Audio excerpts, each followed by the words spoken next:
Guys, we just got a package from Gail. Oh my gosh. It's a mini item. We're outside doing this. It's a mini diaper bag. Oh my gosh. Look at that.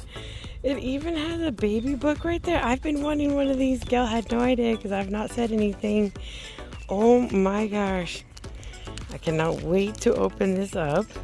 Okay, so here's the diaper bag. Oh my gosh, so cute. So it's got Pokey little puppy in here, the book. Adorable. Has the little butt creams, which I don't think they come out of the pockets. Little bottles, awesome, because Bridget needed more bottles. It came with a little duck. It's got diapers right here. We have our Evian water in there. We've got a backup pacifier right there. It's on the, show you guys right there. Oh my gosh, this is just so freaking adorable. Has a blanket in there. Over here, it's got the Shy Little Kitten book. So freaking cute. More water, another bottle. Thank you so much for sending Bridget this because Bridget did not have a diaper bag. And now her nursery is just even more complete. Now that we're back home for picking up that sweet package from Gail, it's time to get little Miss America ready for the day. Let's see what she's gonna wear today. What do we have in here?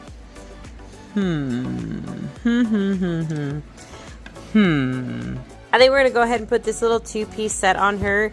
I've been trying to get her newborn size in her little dress sets, basically. Because she fits newborn very well, I like it. So if, like, I don't have to just stick with preemie dress sets. Those fit her too, but now I can do newborn, and so her and Holly can both use them. Since it's the start of her day, we are gonna need to get her a formula bottle, and her formula is right here. It is from 1929, super old formula. This formula is not from 19, whatever I said it was from. It's a sample formula that was sent to me. And so there we go. We're going to put it right in there. When I mean sent to me, I did not sign myself up for this. You know who signed me up for this. I'm not going to put your name out there, but I do appreciate it. Because who knew I was going to have a drinking wet formula? So yeah, somebody signed me up for it. It was pretty funny. But so I've had this formula for a long time. And I'm finally able to use it with America. But in all honesty, ask me if I care what formula you use. I do not care what formula you use. It is your money to spend it however you want to. If you want to go buy yourself a brand new case of formula for your babies, you do you. Don't ever let anybody tell you how to spend your money. So yeah, I do use real formula. I just didn't happen to buy this one. So you too could go register for samples as well. This is something people have done in the Reborn community forever. Go to like Similac, I think. And you can register to get samples. You can go to Infomail to do the same thing. I think I got registered at Infomail. I believe that was an Infomail one I put in there, which somebody registered for me. But back when I was first into the hobby, I registered with Infomail and Similac because everybody was doing it. And I was like, hey, free formula for my dolls. Why not? Again, to each their own. This hobby is meant for you to enjoy it as you see fit. Because again, at the end of the day, it's your money and your happiness. So we're going to shake her bottle up. Shake, shake, shake, shake, shake, shake, shake, shake, shake. All right, is it ready? I think it's ready for America. Just a reminder, make sure to click that notification bell, okay? If you don't click that notification bell, you're not going to get a notification from this channel. Also, don't fully rely upon YouTube to notify you because YouTube doesn't do everything. They hardly do what they're supposed to do.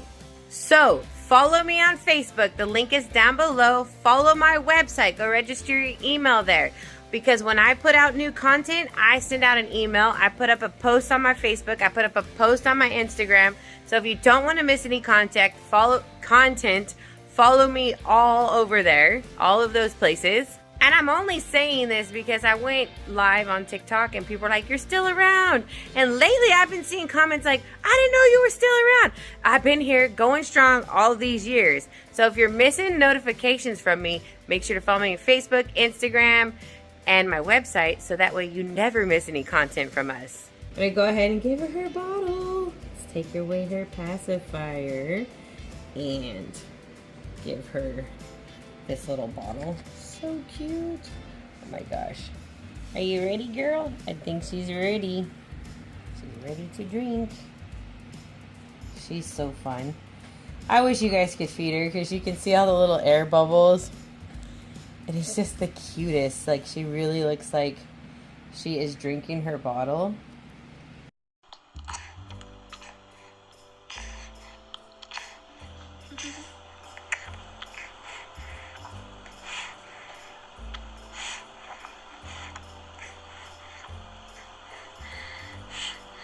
Let's go ahead and get Little Miss out of her super cute gown. I love this gown. I believe this is the vintage JCPenney gown. I wish they made gowns like this. But, wait, is JCPenney still around? They haven't closed out yet, right? I haven't been there in a long time. I'm pretty sure JCPenney is still around. But I do miss Mervyn's. Girl, what do you have on you? Got a little lint from your gown. So a question I get asked a lot is how to care for your silicone. This one I always tell everybody to check with their silicone makers, you know, whoever you got the doll from, on what is the best way to take care of their art.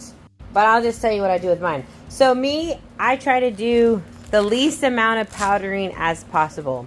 Because in my opinion, I feel the more you powder a doll, and you could think about it as your car, right? If you were to rub your car in one area all the time, that part of the car would become dull and eventually lose paint. Same with this baby. If you powder on her every day, the powder, even though it's very soft, it still has these little fibers that are working against her paint. So she's going to eventually lose paint. So I'm about the less powdering, the better for your doll.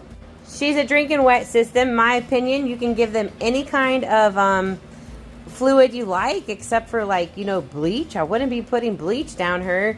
But formula or water or juice, I feel you can give them that. Because when you're done feeding them that, what I do is I run warm water down her. Just clean water. And then I pay attention to her little pee-pee area. And then when she's peeing clear fluid, I know everything that I put in her has come out. I don't recommend brushing their hair all the time either. I don't even do that with my reborns. I rarely touch their hair because their hair, again, it's not real hair. It will break and come out if you do too much with it. So I do the least. I use my hand for the hair. And if I use any kind of brushes, I pretty much use a toothbrush because I feel like the toothbrush is very gentle with the hair. I get questions, should I put lotion on my silicones or my reborns? No, you should never put lotion on these babies. These are not real babies. They're artwork. They're really made to be looked at. Like, honestly, when you play with your baby, you take the risk of damaging it yourself because they're pieces of art. They're meant to be on display. But most of us reborn collectors think they're so cute we can't keep our hands off of them because the oils that are on our hands, they actually essentially damage the paint with time. So, you know, it's to each their own. I enjoy my art, and I just feel like if the paint wears off eventually, I fix it. I'm able to do that for myself. But I just enjoy my art. I don't let that hold me back. You know, if I want it to be displayed on a shelf, I will know that it will hold value longer and it will look newer longer because the less you touch them, the less wear and tear they're going to have. Silicone dolls, you know, I believe they can touch your reborn dolls, but I don't think they should be stacked on top of your reborn dolls, especially for a long period of time. But if they're resting on your reborn dolls for a moment, it is not going to do anything to the silicone, in my opinion. And I'm just speaking from experience. I had some silicone Tsum Tsums, and I had some vinyl Tsum Tsums, and I let them store together for a few years. This took a few years for this to happen, but the silicone Tsum Tsums, they binded with the vinyl silicone, with the vinyl Tsum Tsums. So the silicone ones actually attached itself to the vinyl Tsum Tsums, and then, you know, it ended up damaging both of them. A lot of people freak and panic and think, oh, they shouldn't touch the silicone and the reborn. I disagree. I believe that they can hang out by each other, stay in the same crib. You just don't want her on top of Ocean for, you know, a long period of time, and I'm meaning like weeks or months of, like I said, the silicone Tsum Tsums took years to bind to the vinyl Tsum Tsums. So yeah, I believe that they can wear the same clothes as your reborns. It's not going to do anything to your silicone or your reborns to share the same clothes or to even lay in the same bed together. But again, it's to each their own how they take care of their stuff. I've just been in this industry 13 years, and these are things that I have, you know, figured out on my own in the 13 years, and this is just what works for me, so I figured I'd share it with you since you guys asked questions. As for pacifiers, you know, there's the, can they have silicone, latex, rubber? I am a firm believer in silicone pacifiers for silicone. Now, the one nipple I don't really use with my doll because I don't really know how it goes with silicone is the rubber nipples. So my Quaddle bottles have rubber nipples. There's some nipples that come like this that are rubber. I don't know how it really reacts with silicone. So when I do use a rubber nipple, it's really just for photo's sake, and then I take it out. That's just one nipple I'm not really sure of. When it comes to baths for them, I mean, again, you do that stuff at your own risk. It's all wear and tear on the babies. But I say enjoy it. You only live once. I use Johnson & Johnson soap with her, or Dawn dish soap. It just depends. I like Dawn dish soap because it gets more bubbles. But again, I've only given her a bath twice since having her, and I've had her for a couple months. So I don't recommend, you know, doing weekly baths at all. Maybe once a month a bath. That's kind of like what I do with my dolls. If I was going to do a bath, she would get like once a month. So I thought I'd show you just how America looks, me holding her. I don't hold her a lot for you guys, but so you can get an idea of her size a little bit. She's a nice size baby. I hope that the tips I gave you guys will help. If you have other questions, feel free to leave them. It's best to always check with your artist that's made your doll on how to take care of their art. I mean, it's pretty, in my eyes, common sense. Treat it with respect. You want it to last as long as possible. Don't put blue jeans on it. Don't put black on it because, you know, they dye the vinyl and the silicone. Be cautious with what you do. Wash the clothes if you're concerned, you know, especially like really pigmented colors. Wash them the first time before wearing them so they don't perhaps transfer dye to the babies. But in all my years, 13 years, I have not stained a doll yet. But I don't put jeans or black leggings on my babies because those are two culprits for staining. And if they do wear them, they're always wearing pantyhose under them. So that's a trick you can do if you want to do jeans on your babies. Well, America says she hopes you enjoy this video. And you guys stay safe, stay positive. Don't give it to negativity. And we will be back soon. Bye.